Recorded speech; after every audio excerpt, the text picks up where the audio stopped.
have half a mind to say something to Niles. He is making a terrible mistake with that woman. Frasier. But, Dad, it is Maris all over again. She's dominating him, emasculating him. Look, I don't like her any more than you do, and God knows we've been through this before. You have probably watched Frasier dozens of times, maybe hundreds. You think you know the show. You quote the alliterations, you remember the farces, you can still hum the theme. But hidden inside those polished episodes are 20 moments the writers never planned. The actors never rehearsed, and the editors decided to leave in anyway. They have been sitting in plain sight for 30 years. Today, you finally get to see them. Number 20. The Cherries, Jubilee. Fireball nobody could replicate. To the second season finale, called The Innkeepers, found Frasier and Niles opening their own restaurant, and the script demanded a kitchen disaster for the climax. Veteran writer David Lloyd, the same man who wrote the legendary Chuckles Bites the Dust episode for Mary Tyler Moore, designed the scene with director James Burrows.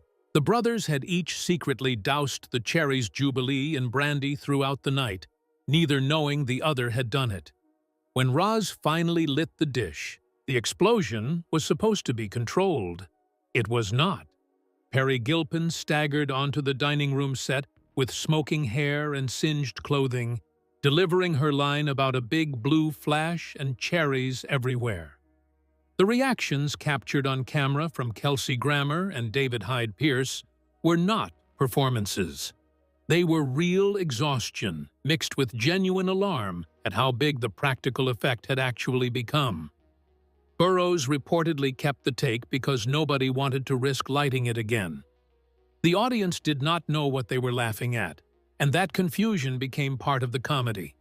But the fireball was nothing compared to what one cast member did during a Season 1 farce when she headed the wrong direction in front of a live studio audience. Number 19. Daphne storms off toward the wrong bedroom. In the 15th episode of Season 1, called You Can't Tell a Crook by His Cover, Jane Leeves had to deliver a furious speech to Frasier and Martin about meddling in her dating life. The blocking required her to march off in outrage toward her bedroom and slam a door. On the take that aired, she walked confidently down the hallway, leading to Frasier and Martin's wing of the apartment instead. Kelsey Grammer instantly leaned into the slip, with a line about it being a perfect exit if her bedroom had actually been down that hallway. John Mahoney was visibly suppressing laughter behind him. Daphne walked back across the living room and exited the correct way.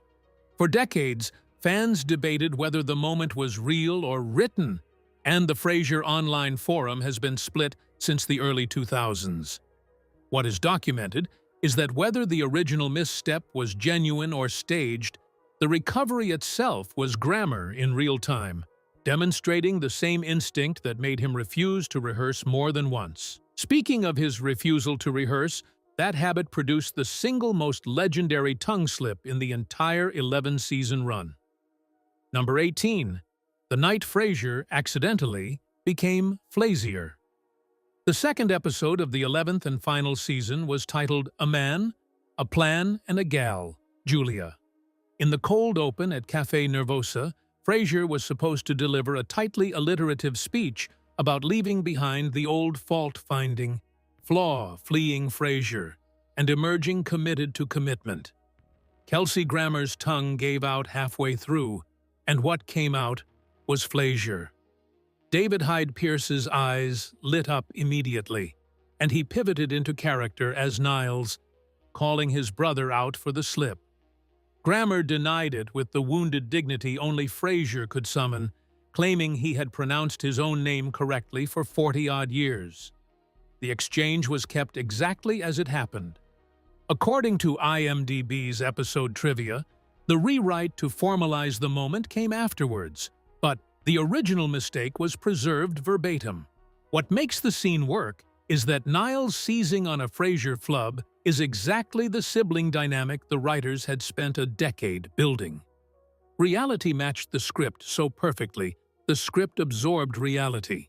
And just minutes later, in the very same episode, Jane Leeves would crack on camera in a way the editors decided was too good to remove. Number 17. Jane leaves, visibly breaking. During a choking scene. Later in that same season, 11 premiere, Felicity Huffman's character Julia began choking violently at the dinner table during what was supposed to be a tense family meal. Martin, Niles, and Daphne all failed to react with anything close to appropriate urgency, simply sitting there as the woman gasped for air.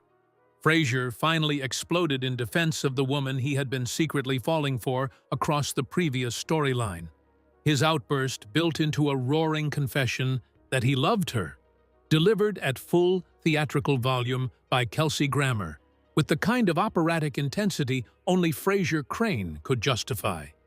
In the wide shot, Jane Leaves can be seen losing her composure entirely behind him. The corners of her mouth tremble visibly, her shoulders shake faintly under the dinner table lighting, and she has to angle her face downward toward her plate to hide the smile creeping uncontrollably across it.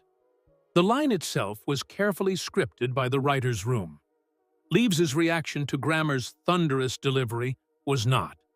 Her corpsing made it into the final broadcast cut because removing it would have required reshooting the entire wide angle from scratch, costing the production an additional taping night the schedule simply could not accommodate. But Leaves was not the only cast member who could not hold it together when the script went fully physical, and the next entry features what is arguably the most violent prop malfunction in the show's history. Number 16. The hot and foamy disaster that soaked Niles. The 21st episode of Season 4, titled Are You Being Served?, dropped Niles into emotional ruin after he signed his divorce papers from Maris. He retreated to the bathroom to splash cold water on his face.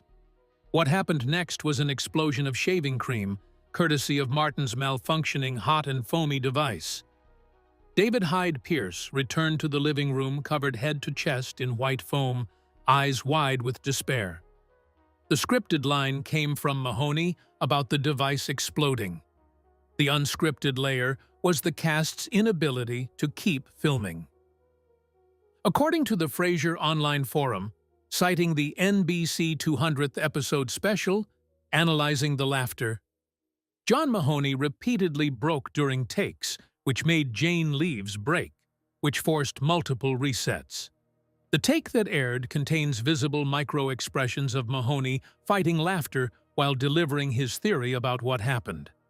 Director Gordon Hunt eventually settled for the cleanest available take rather than waste another canister of foam. The cast's real exhaustion bled into Niles's performed exhaustion, and the result felt more genuine than a perfectly composed version ever could have. But foam was not the only prop that nearly derailed an entire scene, and our next entry involves something far more delicate exploding far too early. Number 15. The champagne cork that detonated ahead of schedule. The 14th episode of Season 5 was The Ski Lodge, considered by many critics and the cast themselves to be the funniest farce the show ever produced. In one sequence, Frasier popped a champagne bottle as the romantic confusion reached its peak, and the cork released prematurely with explicit comedic timing. In Yahoo's 2016 oral history of the episode, executive producer David Lee admitted the moment was almost certainly improvised on set. Lee said he leaned toward thinking it was Kelsey Grammer's instinct, and that when the writers first watched the scene back together, every single one of them laughed. Lee himself questioned briefly whether the bit was too far for network television, but the writers' room consensus overruled him. Joe Keenan, who scripted the episode and won a Writers Guild Award for it, later attributed the staging instinct to Lee himself. Either way, what aired was not on the page when the table read happened. It was discovered during the week of rehearsals and left in because nothing the writers could have invented would have landed harder. The Ski Lodge generated several other documented improvisations that night, and the next one is arguably the most physical comedy David Hyde Pierce ever performed without choreography. Number 14. David Hyde Pierce vaulting over his own bed. Inside that same ski lodge episode, Niles realized Daphne might be on the other side of his bathroom door and rushed to declare his feelings. Rather than walk around the bed in his guest room, Hyde Pierce vaulted directly over the mattress. In the Yahoo oral history, Hyde Pierce was asked whether the move was rehearsed. His answer was telling. He said he could not remember exactly, but he believed it had emerged spontaneously during a rehearsal block. He then added that watching it back made him reflect on how much younger his body was at the time. The vault was preserved in the broadcast cut because director David Lee recognized that the visual told the entire emotional story in 1 second. It captured Niles's rare moment of physical abandon, the only time in 11 seasons he ever moved with that kind of urgency. The deer-watching scene later in the same episode produced a different kind of unscripted moment. This one not from the actors, but from the 400 people sitting in the audience risers above the soundstage that night. Number 13. The studio audience that laughed for 30 seconds straight. Still inside the ski lodge, the deer-watching gag arrived in the third act. Guy, played by James Patrick Stewart, was revealed to be eyeing Niles's behind rather than the wildlife outside the window, completing the episode's chain of romantic miscommunications. According to Stewart's own recollection in the Yahoo oral history, the studio audience laughed for approximately 30 consecutive seconds after the reveal. Sound editors had to trim the laugh down significantly because broadcast pacing could not accommodate that much dead air between dialogue beats. David Lee told the same publication that the writers proudly considered themselves laugh enthusiasts, and that they almost never cut audience reactions short by choice. Hyde Pierce confirmed that the cold soundstage temperature on stage 25 at Paramount, kept deliberately in the high 50s Fahrenheit at Grammer's insistence, contributed to keeping audience energy elevated through long taping nights. Grammer's reasoning was that nobody wants to laugh when they are sweating. The audience that night was sustained by adrenaline and chilled air, but the loudest single laugh they ever produced came almost 6 years later in season 11, during a scene featuring a returning guest star nobody expected to remain so dangerous. Number 12. The Nanny G reunion that forced the mixers to lower the audio. The 15th episode of season 11 was titled Caught in the Act, featuring Laurie Metcalf as Nanny G, Frasier's secretly notorious first wife. Because the staging required complex prop work, the scenes were filmed in advance without an audience and played back on overhead monitors during taping night. According to the Frasier Wiki and IMDb's episode trivia, the studio audience laughed so violently during the playback that the audio engineers had to manually lower the laugh track in post-production to prevent it from drowning out the dialogue entirely. There is also a buried Easter egg inside the episode that almost no first-time viewer notices. The room where Nanny G attempts to seduce Frasier was dressed using portions of the original Cheers bar set, including the recognizable staircase that led down into the Boston watering hole. For longtime viewers of the parent series, the geography of the set was an emotional time capsule layered underneath a comedic scene. Director Pamela Fryman handled the staging delicately, but the most touching hidden moment in the entire run was not designed to be a joke at all, and it sits in plain sight in the cold open of an episode from season 9. Number 11. The Schubert Tribute, hidden inside a cold open. The 10th episode of season 9, titled Blah's Boy, opened with Niles seated at the piano playing a brief Schubert piece. Casual viewers heard a pleasant scrap of classical music. Longtime fans of the creators recognized something else entirely. The melody was the same theme used in the opening credits of Wings, the previous sitcom created by David Angel, Peter Casey, and David Lee, the same trio who created Frasier. The episode aired in early December of 2001, roughly 10 weeks after Angel and his wife Lynn were killed aboard American Airlines Flight 11 on the morning of September 11th. The Schubert cold open was a deliberate non-verbal tribute, never announced on screen, never explained in dialogue, just placed inside the show like a private memorial. Only the people closest to the production would fully understand. Niles and Daphne's son, born in the final season, was named David Crane in further memory of the co-creator. The episode also won the Emmy that year for Outstanding Multi-Camera Sound Mixing, partly recognizing the technical care taken with that musical bridge. Grief shaped that season quietly, but a different kind of behind-the-scenes turbulence had reshaped Season 4 entirely when the lead actor disappeared from the set for nearly a month. Number 10. The production halt. Nobody outside the building knew about. In late September of 1996, just as Season 4 was beginning, Kelsey Grammer crashed his Dodge Viper near Malibu while intoxicated. The accident was serious enough to trigger an intervention from the cast and producers, including Bebe Neuwirth, according to Wikipedia, citing Ken Levine, and Grammer checked into the Betty Ford Center.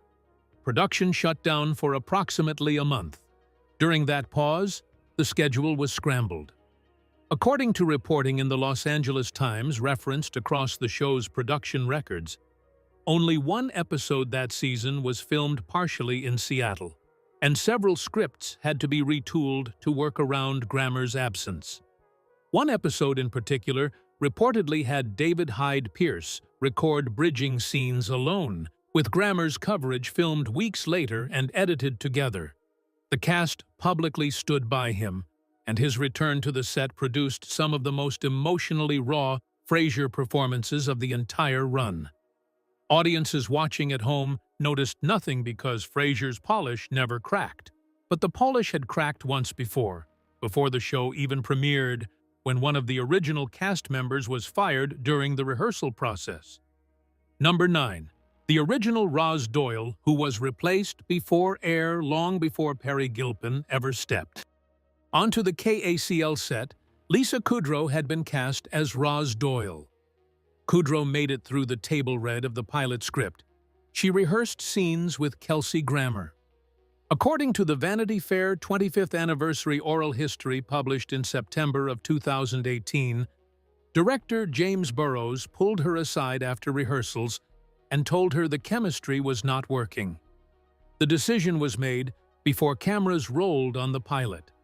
Kudrow later reflected publicly that she believed the producers were correcting a mistake rather than punishing her, and she went on to become one of the cast members of Friends the following year. Perry Gilpin was hired as her replacement and remained for all 11 seasons. The character of Roz Doyle was named in tribute to a real producer of Wings who had died of breast cancer, which made the casting choice doubly weighted from the inside. Gilpin and Jane Leeves became close enough during production that Gilpin was in the delivery room for the birth of Leaves's daughter, Isabella. They later founded a production company together, but Leaves brought her own complication to the show, one that required the writers to invent an entire storyline they later admitted they regretted. Number 8. The pregnancy. The show hid inside a weight gain plot. When Jane Leeves became pregnant during Season 8 in 2000, the writers decided against acknowledging the pregnancy directly, since Daphne's relationship with Niles was just beginning and a baby was not yet appropriate for the story. Instead, they wrote Daphne as a stress eater whose weight ballooned, requiring Leeves to wear a fat suit for weeks of filming. Daphne was eventually shipped off-screen to a spa for fat people, which coincided with Leaves's actual maternity leave for the birth of Isabella in January of 2001. There is one detail in episode 17 of Season 8, titled "It Takes Two to Tangle," that almost no viewer caught the first time around.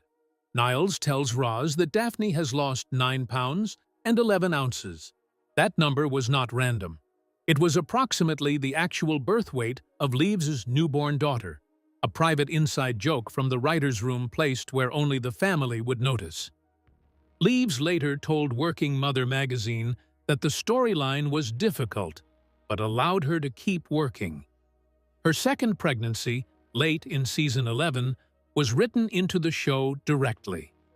The Daphne misdirection was just one of many secrets the show kept. But the biggest one might have been hiding in plain sight every time the dog appeared. Number 7. The Eddie improvisations. The trainer could not predict Moose. The Jack Russell Terrier who played Eddie was never as obedient on set as the polished cuts made him appear. According to trainer Matilda de Cagny's interview with Cracked, Moose had been an unmanageable Florida puppy who chewed everything in sight before being given to her in Los Angeles. He was selected for the role specifically because the part required only stillness and staring. In practice, those stares often became something stranger. According to Vanity Fair's oral history, Jane Leaves described Moose as a complicated little fellow who would improvise on camera and sometimes go completely off the rails. Sardine oil and liver pâté were applied to actor faces to coax licks and nuzzles. Co-creator Peter Casey revealed that Moose and his real-life son Enzo, who took over the role in later seasons, refused to be on set together because they hated each other.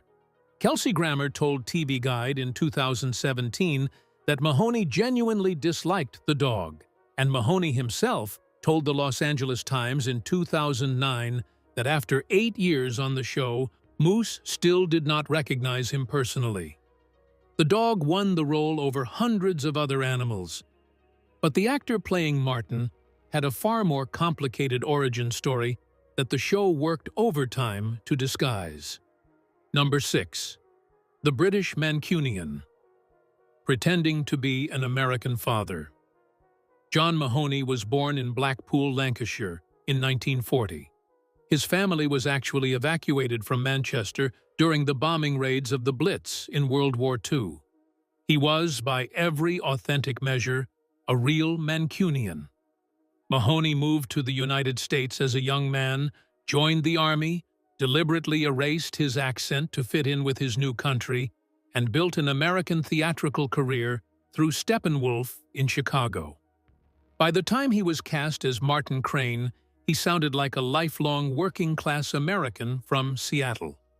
Meanwhile, Jane Leaves, who played Daphne, was born in Ilford in Essex and raised in East Grinstead in Sussex. She was not from Manchester at all. The producers had her trained into a Manchester accent because they believed American audiences would respond more warmly to that working-class British sound.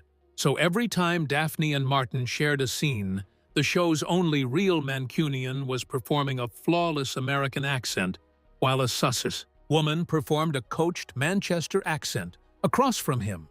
None of it was acknowledged on screen. But Mahoney's accent training was the smallest physical transformation any cast member made compared to what David Hyde Pierce pulled off during the most celebrated cold open of the entire series. Number 5. The silent ironing sequence that took days to choreograph the 14th episode of Season 6, titled 3 Valentines, opened with a roughly 7 to 10 minute sequence in which Niles attempted to iron a crease into a pair of pants while preparing for a date, and accidentally set the entire process on fire. There was no dialogue. The only sound was Mozart's Symphony No. 40 and selections from The Marriage of Figaro Overture playing under the action. Kelsey Grammer directed the episode, and David Hyde Pierce performed the entire sequence in essentially one take. Writer David Lee told Ken Levine on his blog that the bit only worked because Niles was a man so unfamiliar with manual labor that even basic ironing felt foreign to his hands. Hyde Pierce had been given pages of physical leeway, allowing him to invent a silent comedy business throughout. Eddie was on stage with him during the sequence, and the dog jumping toward the dinner plate and licking the cleaning solvent produced genuine reactions from Hyde Pierce that ended up in the final cut. NBC promoted the segment as the funniest 7 minutes Frasier had ever produced. But the show's casting department had nearly missed the actor capable of pulling that off, and the original audition story remains one of the most repeated pieces of show lore. Number 4. The brother who almost did not exist. When Frasier was being developed in 1993, the original character of Frasier Crane on Cheers had been written and played for 9 years as an only child. There was no brother. Niles did not exist as a concept in any prior episode of the parent show. According to multiple accounts compiled by Vanity Fair and Ranker, casting assistant Sheila Guthrie was the person who first suggested adding a sibling to the new spin-off. The reason was practical. Producers had received headshots from David Hyde Pierce, and they were astonished by his physical resemblance to Kelsey Grammer. They invented Niles essentially to use Pierce. Hyde Pierce himself nearly turned the role down. He told the Vanity Fair oral history that he initially read the pilot script and considered it terrible, and only changed his mind when he sat down at the table, read and heard the dialogue performed aloud. There is one more layer to the coincidence. Earlier in 1993, Hyde Pierce had played Meg Ryan's brother in Sleepless in Seattle, a film coincidentally set in the same city Frasier would relocate to that fall. The Niles edition transformed the entire spin-off, but Grammer himself worked on a method nobody else in the cast could replicate, one that turned every scene into a controlled experiment. Number 3. The once-only rehearsal method that terrified guest stars. Kelsey Grammer became famous on the Stage 25 soundstage for a habit that bordered on professional malpractice by traditional standards. He refused to rehearse scenes more than once. He would learn his lines moments before the cameras began rolling. According to executive producer David Lee, speaking to the Los Angeles Times, the technique forced Grammer to discover the dialogue in real time, which made every line feel as if Frasier was thinking the words for the first time himself. Writer Dan O'Shannon described it most vividly. He said Grammer would ooze into the studio, looking half awake with his life apparently in disarray. Director James Burrows would call action. Grammer would snap immediately into Frasier and deliver pages of erudite, multisyllabic dialogue with perfect timing. The instant Burrows yelled "cut," Grammer would ooze back into himself with glazed eyes, as if returning from somewhere far away. Perry Gilpin reported that guest stars routinely panicked at the lack of rehearsal. James Patrick Stewart, who guest starred in The Ski Lodge, told Yahoo that walking into his table read felt like sitting in on a Beatles recording session. The technique fed into nearly every accidentally brilliant moment the show ever captured. But the show's biggest single accident was not a line read or a prop. It was an entire 7 minutes that almost did not air. Number 2. The Roz and the Schnoz scene that broke the cast. The 21st episode of Season 5, titled Roz and the Schnoz, brought Roz's baby's grandparents to dinner. Both were played wearing comically oversized prosthetic noses, performed by real-life married couple Kevin Kilner and Jordan Baker. The script was packed with dialogue that accidentally sounded like nose-related insults, including a line about owning 2 giant schnauzers. Director Ken Levine wrote on his personal blog in April of 2008 that the cast simply could not maintain composure during the scene. He called out David Hyde Pierce and Jane Leeves specifically as the worst offenders. According to IMDb's episode trivia, Jordan Baker herself struggled to deliver the Schnauzer's line without breaking. Multiple takes were ruined. Perry Gilpin, who was approximately 9 months pregnant during the filming, later identified the dinner sequence as one of her personal favorite moments of her entire run on the show during a Paramount Comedy Channel introduction. The version that aired contains visible suppressed laughter from at least 3 regular cast members and 1 guest performer.